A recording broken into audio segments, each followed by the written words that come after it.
I'm sorry. Okay.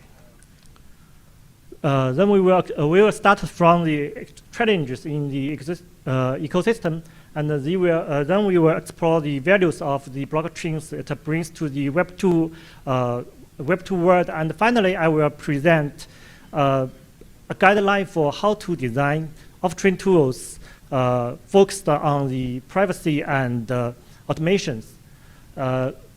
Let's start from the challenge and the conflicts. Now there are three challenges and conflicts I can see in the ecosystem that matters. The first one is about the decentralization and the fragmentation. As we all know that the decentralization is one of the main principles of the blockchain that ensures data security and transparency. But as the blockchain ecosystem evolves rapidly, majority of the information and the data scattered into different chains or platforms, and they make themselves like the insulated island. Or we can say that they are local centralization. That means the asset or data within the center cannot be migrated between or around the chains easily or freely. So there are three reasons for this case. The first one is that the cross-chain technology is not ready for broad usage yet.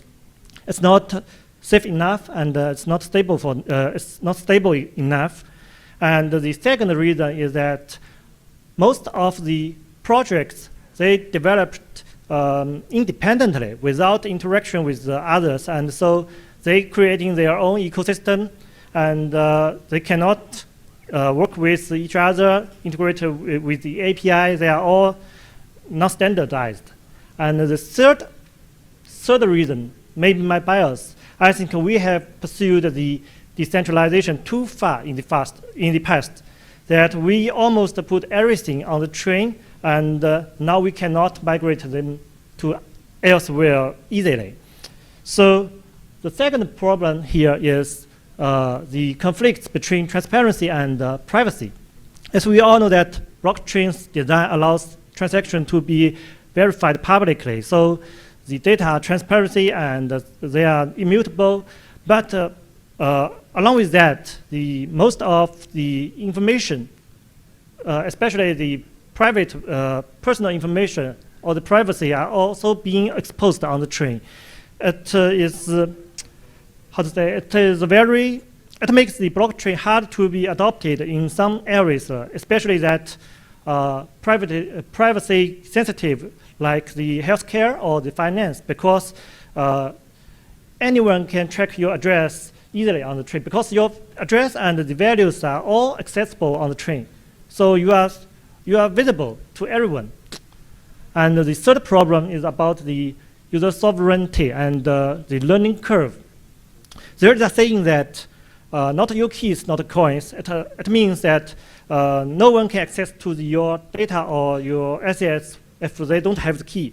But it also introduces a huge challenge that users have to keep their key very carefully, very securely. It is a very hard thing, and I think, to be honest, blockchain is inherently not so user-friendly to general users, especially for the newcomers, that they have to face a very steep learning curve. They have to know why the key is so important and how to keep the key securely. And usually the mistakes that we made in the Web3 world are irrevocable. So all of these prevent users from embracing the blockchain's benefits. So how can we handle this? There's also a saying that all problems in computer science can be solved by another level of interaction. So when we designing the Web3 products, we can introduce some layers to simplify the usage or decouple the value and data and action. So let's rethink the value of blockchain that brings the Web 2 to Web 3. I can see three main points. That the first one is storage of the value. As we all know that blockchain makes the data secure and immutable by with its consensus and the decentralization mechanism. So users has a choice that they can store their data without relying on a central service. And it also can be considered as the medium of exchange, because through the blockchain, users can exchange their data and message or the values out of the control of the central service. Yes, and the third one is blockchain entitles users with their unified decentralized identity. They can use the same digital identity across applications without a centralized authentication.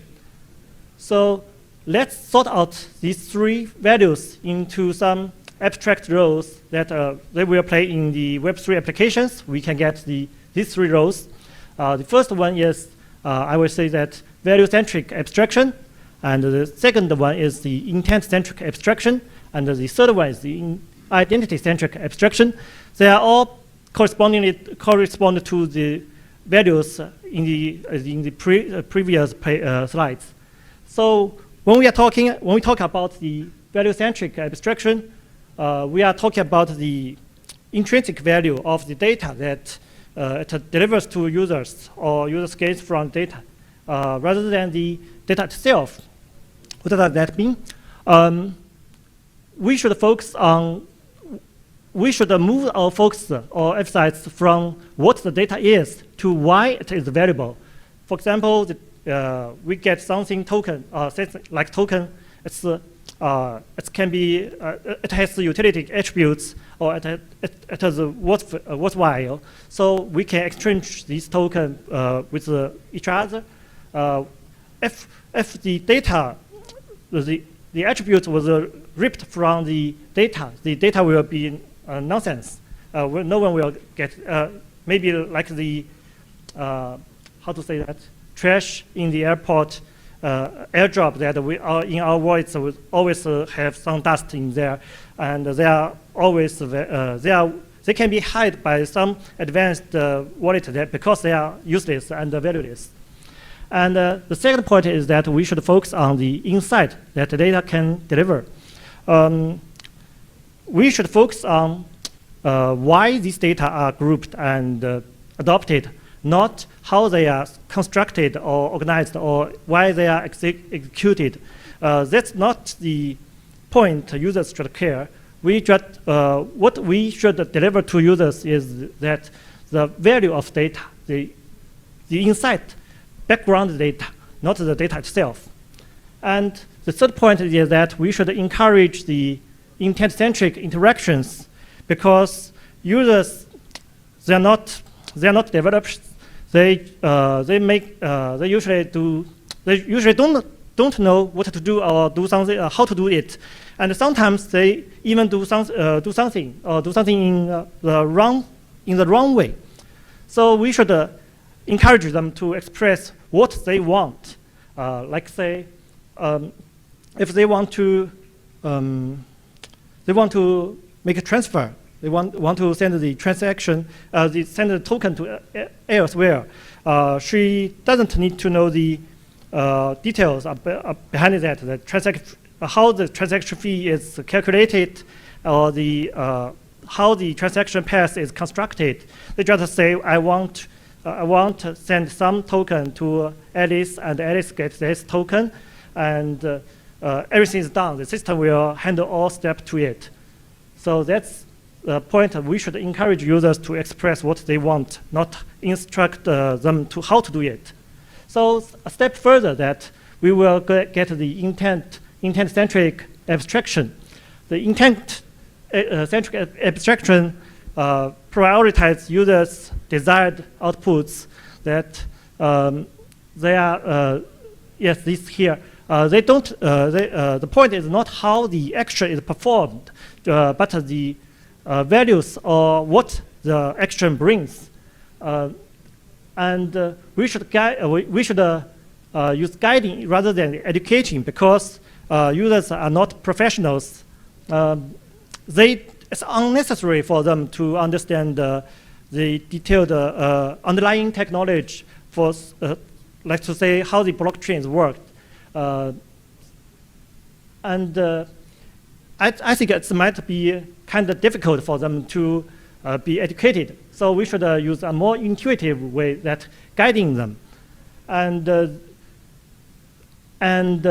third one is that once we use the intent-centric abstraction, we should make sure the intent is correct. So we must do some work on the intent verification. We should align with them to make sure the result is aligned with their expectation. And the last abstraction is identical-centric abstraction. When I say the identical-centric abstraction, I mean the user's identity and their unique traits and their permissions, the set, the group, everything inside them, and get the abstract of identity. We should start from these three aspects. First of all, the unique traits. Unique traits is the core of identity that we can recognize users' distinctiveness. So why I'm different from Alice? Because we have some traits that kind of different. And centric abstraction.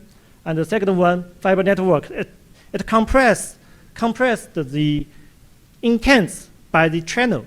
And finally, it delivers the ultimate result onto the tree. It's obviously that the intent-centric abstraction. And the joy ID. Joy ID is a very typical abstract account. It's train agnostic and private keyless and recoverable in many ways. And we can see that the abstract identity-centric abstract from that project.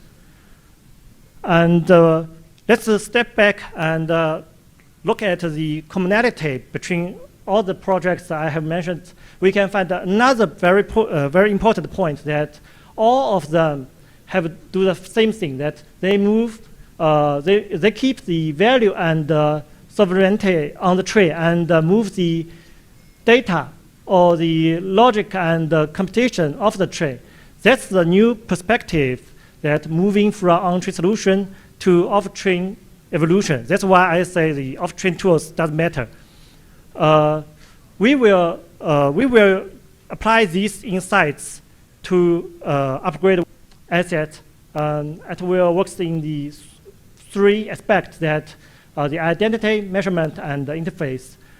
Speaking of the identity, the meta asset will have the unique ID to locate it no matter which chain it is on and what structure or what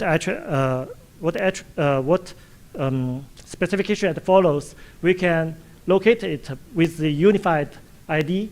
And speaking of the measurement, we all know that the diversity of asset types that leads to inconsistency because they have different data format and they have different method to measurement. So we will define a unified method measurement to unify the characteristics and the values based on no matter which type the asset belongs to. This measurement will align this complexity into qualitative and quantitative values. So a general foundation for comparison and analysis will be enabled. And the third one, interface. We will design the universal interface for each meta asset. So these meta assets can combined or pipelined together for more works. And once we have defined these meta assets, we will like say, we will connect them into the next feature, the local AI agent pool. Nowadays, that using the AI agent to build automated, I will speed up. Nowadays, that we're using AI agent to build automated tasks is a very common options, and building common agent is a very common, especially for the especially when we handle issues with the intent. The detection ability of AI agent can works a lot. So we will use this in our projects to build the AI agent pool. And we will start this work from three aspects. That first one, we will build the local agent. So users' privacy will be properly protected, and the reliance will be guaranteed because no remote service will required. And then we will adopt the deduction model on the local agent. So so users' instruction or their intent will be transformed to the meta asset and can used to construct the workflows. And also we will build the universal interface so this agent can work together. And once we have plenty of the agents, we will provide a space for the workflows and workflows distribution. When I would say the workflows distribution, we will have two. We will have two space. After we connect the agent to workflow, we will provide the store. The store that users can upgrade and release this workflow for easily distribution and easily subscription. And then we will provide the second space for the delegation. So if users don't want to run the agent locally, they can use the delegation platform, and we will provide another API for that delegation, enables the real-time data monitoring or the automated response.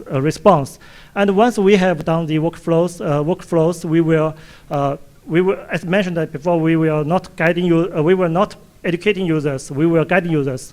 We are in the platform. On the platform, we will provide an intuitive entry that provide as the chat box. Everybody can use chat box because you just say what you want, and with the help of the natural language processing, your okay. I will share the transcript in the I will share the transcript in the group so everybody can get what we will go into build. Here's the quick recap. Thank you.